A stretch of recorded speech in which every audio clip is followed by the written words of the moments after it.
initial impressions of the offense coming out of spring, especially at quarterback? We'll look at all 15, so I think, this day is a big part of it, because it was the first time they ever got to play. Some of those guys ever got to play in front of a crowd, and it was an amazing crowd. You get 80,000 for a spring game. You could see some of the young guys kind of looking around like, wow, this is different than the indoor. But that's what they have to get ready to play in. So we got better from practice 1 to practice 15. It's still an evaluation through the whole process, but it's not something, and the players know too, that we're not making a decision walking off the field today saying, hey, this is the direction that we're going in. We'll be very authentic and look through everything and make sure that we get a really good feel for what it all looks like, and then who will best move this offense. That's what our decision is going to be based on. Quarterback situation right now? I do. I think we got a lot of guys there. That part's tough, I think, because there's guys that deserve reps, and they're all competing for it. So, sometimes you'd like to be, sometimes when you had a guy who's an initial starter, well, he's going to get the bulk of the reps to get him better. But they capitalized on it, and we really rolled them. If you were at some of our spring practices, you're watching all those guys rotate in, rotate out. And as we talk about all the time, the old adage is don't count your reps, make your reps count. And we'll put it all together and really come up with, which guy do we really feel is going to help us move this offensively. Over to the far right, Bill Landis, the podcast, Kings of the North. Hey, Chip. You said when we first talked to you that the basis of a lot of your success running the football is just kind of figuring out what your guys do best and then leading into that. Over 15 practices now, how good of a feel do you think you have for that? And then what do the next few months look like as you try to piece that all together? Really good question. It's interesting because the one thing that I think sometimes makes it tough in an evaluation is what a good front we went against. So for 15 practices, those guys on the other side of the ball were a pain. Jack and JT and Tyleek and those guys. But I know come fall, there's not going to be anybody more happy that we have those guys on the defensive side of the ball because of what they can do. So I still think we'll have to really evaluate that, what we're good at, what we're not, what we got to get better at, what we got to work on. But I think the work we got against such a quality defense was really key for us. Over to the far left, Nathan Baird, Cleveland.com. So a year ago at this time, you came out of the spring with still a lot of question marks about the offensive line, and even, I guess, last season came out with question marks. How have you seen that progress in the time that you've been here, and what's your confidence level that offensive line is going to allow this offense to do everything it wants to do this fall? Yeah, I've been here a short amount of time, so I really don't have anything to compare it to, so I kind of tabula rasa, come in with a blank slate and just observe it. I think we're really athletic. I think Donnie and Seth and those guys inside are really smart and really intelligent. They allow you to be able to make adjustments in game. Just talking football with some of those guys, it's like, wow, these guys are wired the right way. And a lot of those guys have played a lot of football, so they can bank on their experience there. I think we've got about 4 guys that have played significant amount of snaps, and we got to make sure we can find out who the 5th guy is. But that's similar to where the quarterback spot is, I think. And I also think in the offensive line, you're not going to play a 16, 17 game season and just play with 5 guys. You really have to develop your depth there. There's going to be a number 2 center that's going to play a lot of football. There's going to be a number 2 guard, whether it's on either side of the ball. There's going to be a 3rd tackle. I think you're going to get tested, especially with in this new playoff format. You really have to think that way. So, you're not looking for 5 starters. You're really looking for 10 starters because you're going to have to probably play 10 guys when you get through a 16, 17 game season. Over to the right, Austin Ward, the podcast. Chip, I think it was the first play of the game, the T formation, and then the reverse, spin move with Will Howard under. What's the inspiration for that package and that sort of wrinkle with the quarterback? Mr. Hayes, he has there's a looming figure around this whole program. We get to go to work every day in the Woody Hayes Athletic Center, so it was good enough for Woody. We're going to steal it. We're going to do it. We ran some last year. I think we took 21 snaps at UCLA, and T been a short yardage formation for us, and we've done some different things with it. But I think our players had a lot of fun, practicing that and doing some different things. So it's a small part of our offense. We will not be in the T 21 times in one game, but we may get it in some short yardage situations. And I think it's come back. There's a lot of schools right now that are starting to do that. It's really just you're trying to, you got a half a yard to get. You're trying to get your big guys in the game. And I think we used 3 tight ends and 2 running backs in our formation today, with Packard being the fullback in that situation. So there's a lot of different things you can do in short yardage, but a little bit of a tribute to Coach Hayes and what he means to this program. Joey Kaufman, Columbus Dispatch, over to the left. Chip, as you look back, now you've been here 2 months, 15 spring practices, is there something you feel best about what you've been able to accomplish with this offense? Well, I haven't accomplished anything because I didn't take a snap, but I think the most impressive thing since I've been here is how close this football team is. You know, some programs talk about a brotherhood. This is really a brotherhood. Our practices, as we talked about how good our defense is, they're highly competitive, but they're not combative. And those guys really work very, very well together, both the O-line and the D-line, the secondary and the receivers. The competition is it's got to be the best there is in the country, you know, and that makes you better. But I think sometimes competition, you know, guys can lash out and it gets really combative, and then all of a sudden the fight breaks out and we're trying to accomplish and get football done. But I think the way these guys cooperate and work together as a group is a special bond, and I think you're going to need that. The closest team and the most connected teams are the ones that win. Over to the right here, Andy Backstrom, Letterman Row. Chip, obviously there's been a lot of talk about Jeremiah, but Emeka is the big returner in this group. He kind of reminded everyone what he can do today. What's it been like working with him, and what kind of weapon can he be for you guys? No, good point. And Emeka has reminded me in the other 14 practice sessions of what he can do. Special player, you know, and JJ's a really talented player also. But, you know, I think all of the whole group, like Carnell Tate did some really good things watching him this spring. And for all of them, you know, I mentioned it with the offensive line. I came in with a blank slate. You know, I had no opinions formed, not that, really just wide-eyed and just observe them. But, you know, I think that wide receiver room is really special. And I think there's a bunch of guys in there. And again, when you have to play multiple games after the regular season is over, you're going to make sure you're going to need depth like that. And the fact that you feel a little bit comfortable right now that we got some guys there that can make some plays on the perimeter. And that really dictates how people are going to defend you. You know, so you got a couple really good running backs. You know, so are they going to load the box? Are you really going to load the box and leave those guys in one-on-one coverage? Well, then it's the quarterback's responsibility to decipher that and get the ball to those guys. So, or do they elicit double coverage? They elicit double coverage, and now it's a little bit lighter box and you can run the ball. So having too many weapons is a good problem to have. Second row left, Pat Murphy, 24/7 Sports. Chip, we've talked a lot about kind of the quarterbacks maybe vying for the starting spot, but some of the younger guys, what have you seen from them? We got an opportunity to see more of them today than we probably have. What's your assessment of them as they kind of get into this? I always am so impressed with young guys that enroll early and watching how they get acclimated in what they do. You know, when you look at Julian and Air and JJ, you know, they should be in the hot lunch line of their high school. And they're out here playing in front of 80,000 people.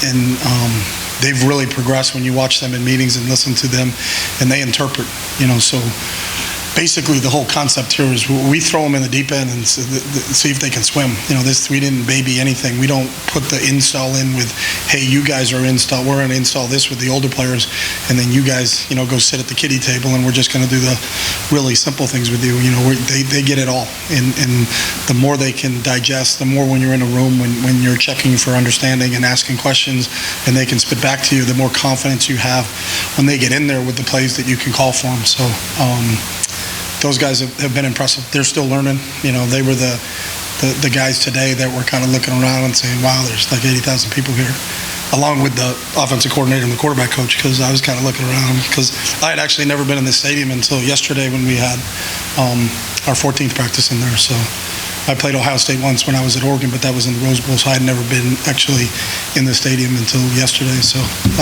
I caught myself when I went into the stadium today looking around saying 80,000 for a spring game, that's impressive.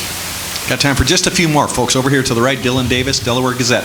Given what you just said about throwing them into the deep end, what stood out the most to you about Julian's progression through 15 practices and where he is as you guys head out of spring?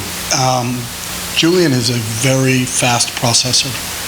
You know, he really thinks very, very quickly on his feet. Like he makes really quick decisions. He doesn't stick on in reads. He can progress and he sees things really well for a young player, you know, and not having been exposed to a lot of college defenses and especially what Jim does. You know, Jim can make a young freshman quarterback cry with some of the stuff he does. But, you know, I never saw that with Jules, and I that's been impressive, his ability to retain. And, you know, him and JJ, the compliment I would say to them is if you got here and you didn't know what class they were in, you wouldn't say that those guys were freshmen in terms of how they picked things up. And sometimes freshmen act like freshmen.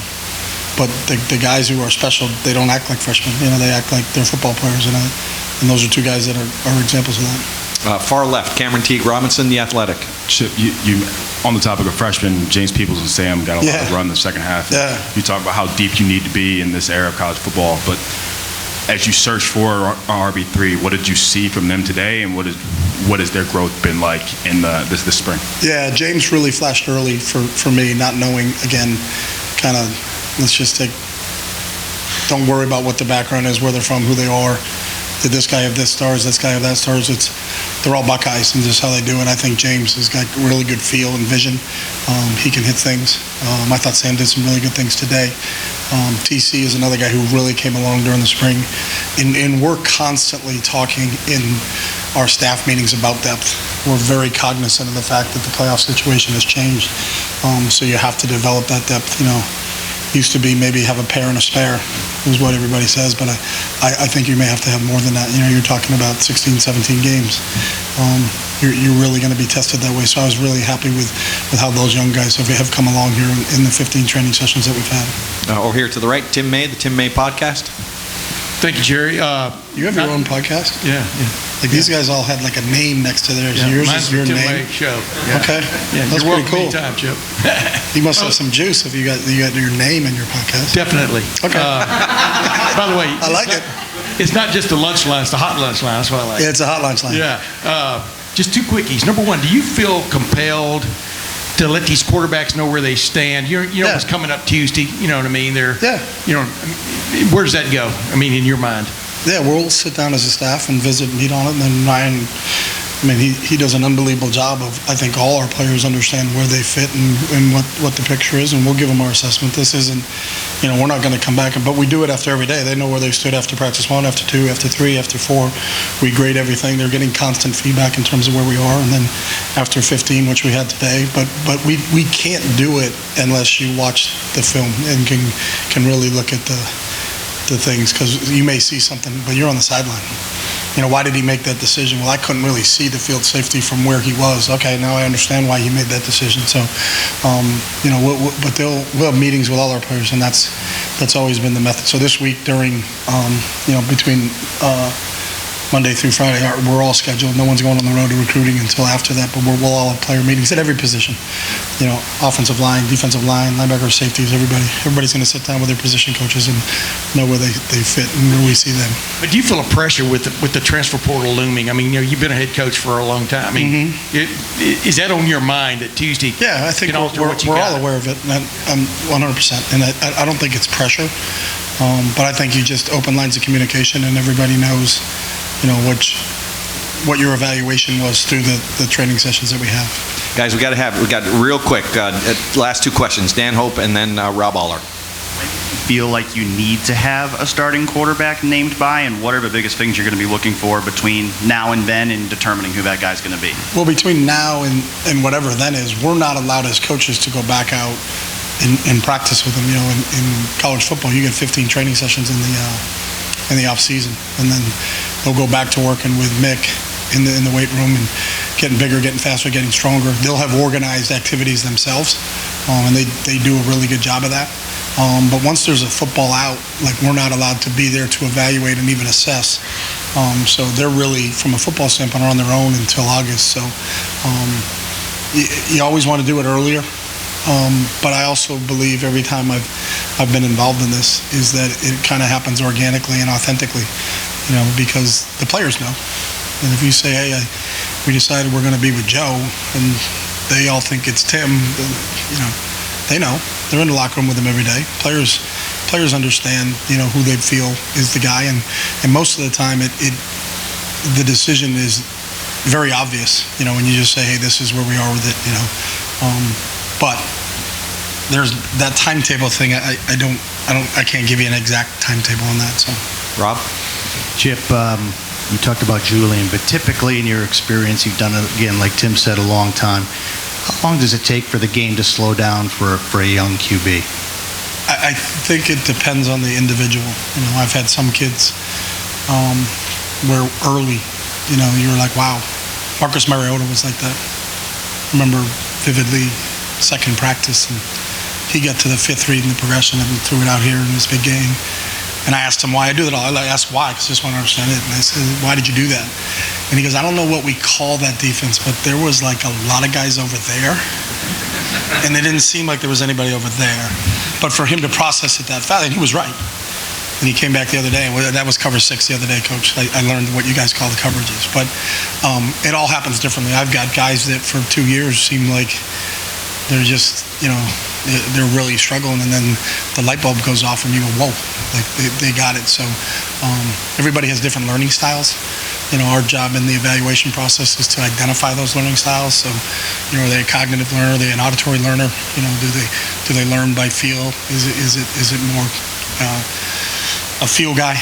A more film guy? It's all different, and I think we have to keep poking and prodding. And for us as coaches, that's the challenge too: is what is their best learning style, and how can we convey it? Because education basically is just a transportation of knowledge. But it really doesn't matter what I know or what Ryan knows. It matters what they know. So that's always kind of what we're working on and studying and thinking about, and kind of where we are and how much can they handle, and then how much is too much. Because this may be a great play. I agree 100%. But if he doesn't feel it's a good play, then why is it in? You know what I mean? And that's this whole feeling out process that they're learning us and we're learning them. So offenses have identities. So do coaches, really. Mm-hmm. Running quarterbacks, is that something you've always sort of leaned toward, or is it year by year, case by case? What advantages do you like about? Because all your guys can run a little bit. Yeah, I think a running quarterback causes problems for a defense. So when plays break down, the unscheduled plays, if you just go back to the recent Super Bowl, on that last drive, the 2 big plays were Mahomes' run. But Patrick Mahomes is not a runner. Andy's not calling design quarterback runs for Pat. But when the defense matches up and plays 2-man and turns their back to the quarterback, well, maybe the best decision is to take off. The second one he took off, I'm like, he may score. A lot of guys go and they want a hook slide. And there's times where you have to understand, if you do have a running quarterback, and we talk about the best ability is availability. You're not lowering your shoulder and taking people on, but we are always looking for quarterbacks that have the ability to run. We're not looking for running backs that can throw. So you're not going to see us 20 times a game we're running the quarterback. There are people that run it offensive styles and are really successful with it, but with this group we have right now, that's not. Now they can hurt you with the feet. Will did it when he was at K-State. Obviously Devin took off a couple times today. Air took off a couple times today. Lincoln's a really, really good athlete. Julian can run, but we're not calling design quarterback runs. You're not going to see a tremendous amount of respect for Coach Hayes and the legacy that he left here. The straight T is about as far as we go. We are not going single wing. So we are not going to snap it and run quarterback ISO and quarterback power. So, but it's another weapon, and if it also keeps defenses honest. If your defensive end is going to continue to bend and the quarterback pulls it and he's on the edge and he's gaining first downs, well, then the defensive end has to stay outside and contain the quarterback. Well, then we can run the ball up and hand the ball off. Sometimes in our running game, our quarterback really is a blocker. He's responsible for a defender. If the defender is cheating and fitting in on the run, well, then his responsibility is to make the defense be honest. And that's really, Air did that a couple times today. And we had a block, the safety was sticking his face in there, so Air took off around the edge. What happens the next play? The defense is wider. Then what do we get to do? We get a chance to hand the ball off to the running back. Great. Coach, thank you so much for your time, and thank you for being a Buckeye. All right, thanks. Appreciate it.